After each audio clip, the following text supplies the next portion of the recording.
ये कहानी है एक हिरन की जो दूर जंगलों में कहीं रहती थी। उस हिरन के सींग सोने के थे जो बहुत ही सुंदर थे। जब भी कोई दूसरा जानवर उस हिरन के सींगों को देखता था तो वो उसकी बहुत ही तारीफ करता था। वो हिरन हमेशा पानी पीने के लिए एक नदी पर जाती थी। वो जब भी नदी में से पानी पीती तो वो अपने सींगों की रिफ्लेक्शन उस नदी में देखती और अपने आप पर बहुत ही प्राउड महसूस करती। एक दिन जब वो नदी के पास पानी पीने के लिए गई और नदी में अपने सींगों को देखकर जब वो मन ही मन मुस्कुरा रही थी, तभी उसकी नजर अपने पैरों पर पड़ी। दरअसल उसके पैर बहुत ही काले, भद्दे और बेकार थे। उस हिरन की बॉडी सुनहरी कलर की थी और उसके सींग भी सोने के थे, लेकिन सिर्फ उसके पैर काले थे। वो इस बात से बहुत उदास रहती और जब भी किसी दूसरे जानवर से मिलती तो हमेशा अपने पैरों को छुपाने की कोशिश करती थी।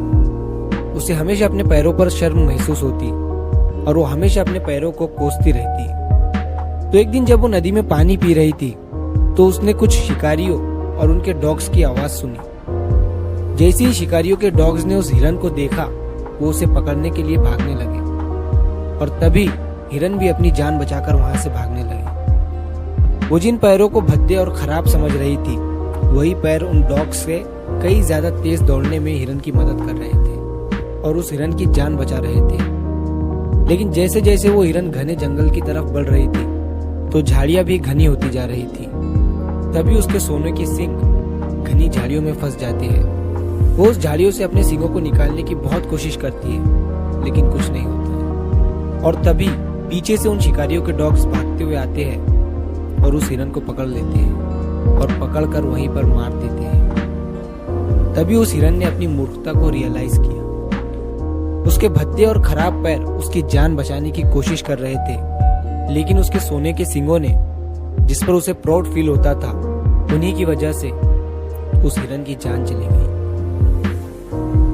इस कहानी से हमें ये सीख मिलती है कि बाहरी सुंदरता का जिंदगी में कोई महत्व नहीं है, लेकिन हम तब भी उसी की ज्यादा केयर करते हैं। इसके थ्रू हमें तारीफें तो मिल सकती है, लेकिन इससे कोई बड़ा उद्देश्य पूरा नहीं हो सकता।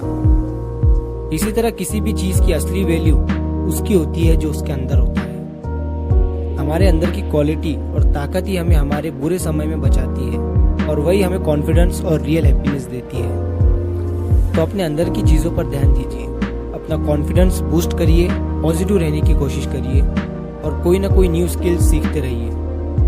तो मिलता हूँ मैं अगली बार इसी तरह की मोटिवेशनल कहानी के साथ। तब तक के लिए शुक्र करिए, सब्र करिए और जिंदगी में आगे बढ़िए।